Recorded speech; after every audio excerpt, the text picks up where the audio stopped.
كاين الشعبي. شكون اللي كان يغني الشعبي؟ رحمه الله الاول اللي بدا في الشعبي هو حسين السلاوي. راسي وما داز عليك وباقي صافي. شكون اللي كان في الشعبي؟ كان شي شعبي؟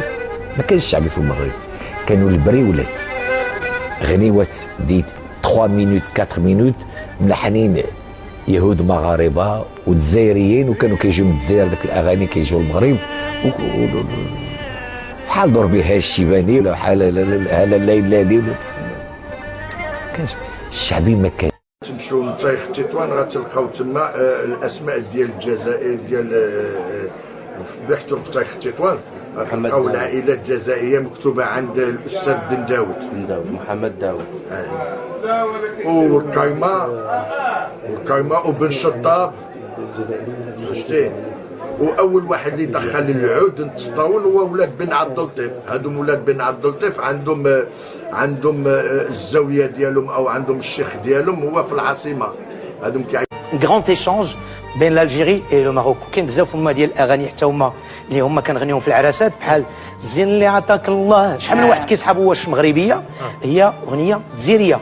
صافي دابا ما غتبقاش تهضر معنا سالينا كاع. هي الطرب الغرناطي يعني هي مستحدثه في المغرب، وانه معروف في المغرب بالجزيري او الجزائري، يعني اصل التسميه.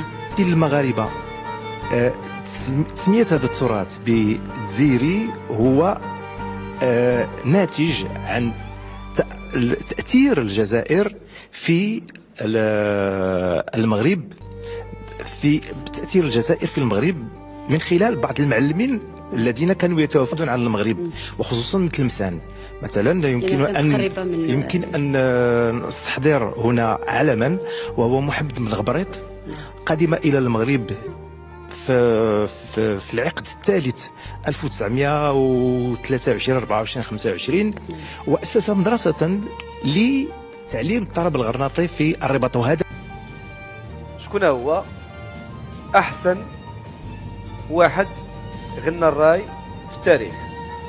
واش الشاب خالد، الشاب مامي، الشاب حسني، ولا الشاب بلال؟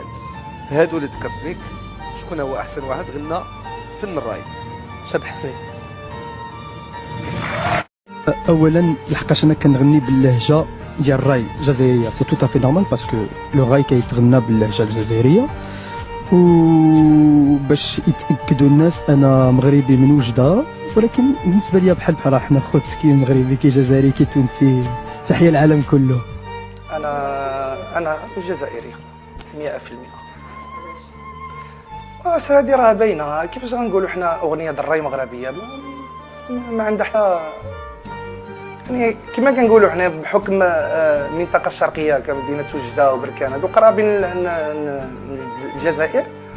وشحال هذه يعني ما كانش حدود بين المغرب والجزائر، ديجا راه كان داكشي منتشر بزاف. يعني واحد ستيل بحال نقولوا حنا مثلا المغاربه كيغنيو اغاني خليجيه، نعتبروه حنايا اغنيه خليجيه. سي نورمال، الفن ما عندوش الحدود، اي فن يقدر يدخل من بلاد ولكن نبقاو نهضروا في الواقع. الاغنيه الراي اغنيه جزائريه.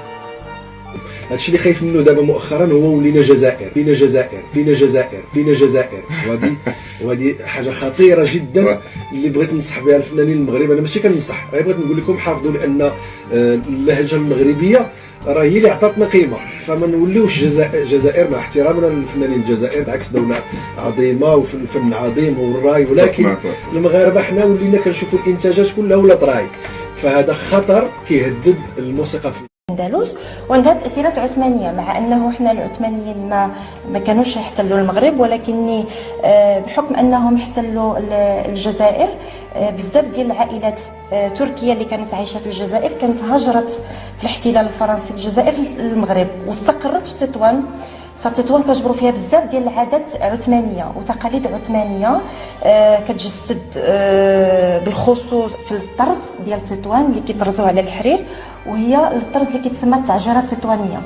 عاده كتخدم على الحرير وكتخدم ب 11 ديال الالوان ديال الالوان الطبيعيه على الثوب ديال الحرير، اللي عاده كيكون يا اما في الصفر يا اما في التوركوا او في الموف. بالنسبه للحزام حتى هو طبعا جا من عنده تاثيرات اندلسيه.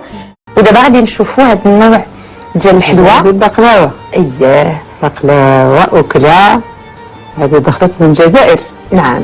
المهاجرين الجزائريين هما اللي جابوها لتطوان. اييه.